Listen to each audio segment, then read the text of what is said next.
नाज़रीन आदाब, मैं मोहम्मद शरफुद्दीन सच न्यूज में आपका इस्तकबाल करता हूं। देखते हैं आज की अहम खबर।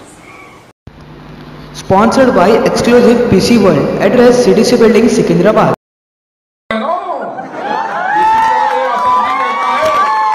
मेरे मुसलमान भाइयों, क्या करें भाई, आपके शहर आपकी कॉन्स्टिट्यूंसी में हमारे मुस्लिम बहनों को ये अरब के नाम पर, कॉन्ट्रैक्ट मैरिज के नाम पर 3 दिन पहले अपने अखबारों में देखा कि ओमान का शहरी 10 मुस्लिम गरीब बच्चियों को 40-50 हजार रुपए में 1 लाख में उनको फरोख्त किया जा रहा है। वो 10 दिन तक संसार कर कर तलाक दे के जा रहे हैं। बोलो वो उस मासूम बच्ची का क्या गुनाह था कि उसके माँ बाप ने गुर्बत से, पैसे न होने से, लालच में उस बच्ची को बेच रहे हैं। और वो कहाँ की है? वो अकबरुद्दीन अवैसी की कॉन्स्टिट्यूंसी आपके चंद्रायन गुट्टे की है। एक शेख 4-10 बच्चों को कर रहा। अब हिंदू भाई हमसे पूछते हैं, अरे क्या शब्बीर साहब मासूम बच्चियों को ऐसे कैसे शादियां करके दे रहे आप लोग? अरे मैं नहीं कर रहा हूं भाई, ये मजलिस इत्तेहाद उनके एजेंट्स कर रहे हैं, उनके कारपोरेटर्स कर रहे हैं, उनके गुंडे कर रहे हैं, उनके बदमाशा कर रहे हैं।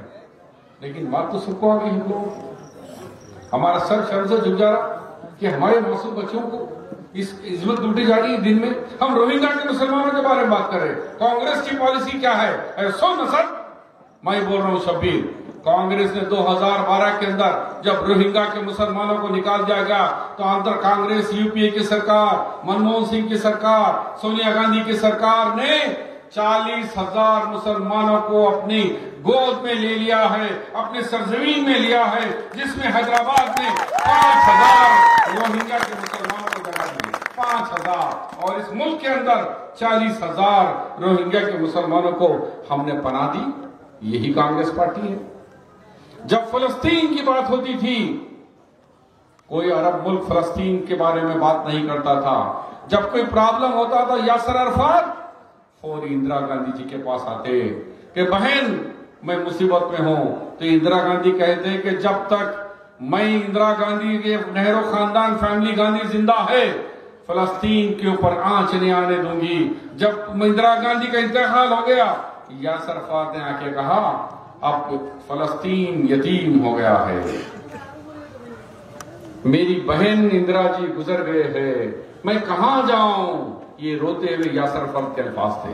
तो ये कांग्रेस की पॉलिसी थी, आजादी से लेकर पंडित जवाहरलाल नेहरू गांधी से, नेहरू से लेकर गांधी जी से लेकर इंदिरा गांधी तक, यहां तक कि राजीव गांधी तक, और लास्ट में यूपीए 1 और 2 तक हमने हमेशा मुस्लिमीन का साथ दिया है।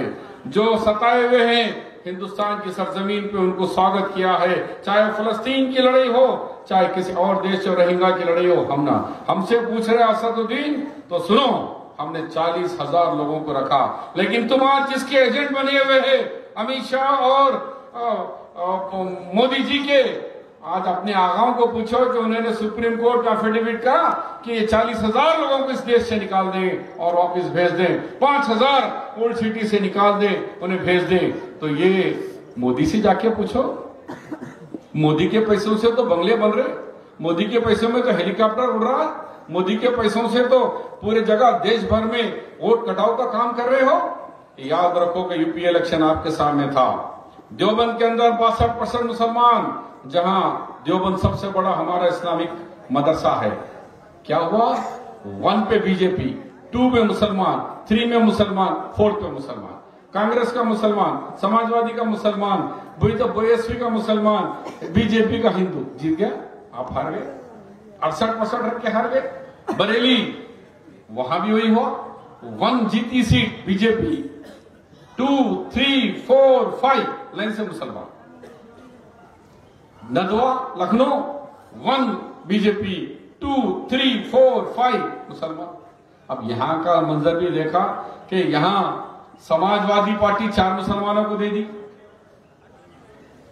आप बोलेंगे भाई इंसाफ करेंगे यार, एक हम अय्यूब को डाल देंगे, एक उधर डालेंगे, वो तो बेड़ा गर्क हो जाता। फिर वही देवबंद यूपी, वही मुरादाबाद की आबादी, रामपुर की आबादी, जहां 50-60% है, एक कैंडिडेट भी नहीं जीता मुसलमान। क्यों? वोट कटे। यही एमआईएम जाके वहां वोट कटा के कही, इनके भाई के तकरीरों को बताया गया कि किस तरह द्रौपदी जी की बेइज्जती, हिंदू देवताओं की बेइज्जती, गाय की बेइज्जती। अरे अल्लाह ने कहा कि लकुम दीनकुम वलिय दीन, यानी कुरान कह रहा है कि लकुम दीनकुम वलिय दीन, जिसका जिसका जिसका मजहब उसके साथ। अल्लाह के रसूल के पास कुछ लोग आके कहेंगे, अल्लाह के रसूल मोहम्मद मुस्तफा सल्लल्लाहु अलैहि वसल्लम, आप 6 महीने झगड़ा क्यों, आप 6 महीने हमारे खुदा की प्रतिष्ठ करो, 6 महीने हम आपके मजहब को, आपके अल्लाह को मानेंगे।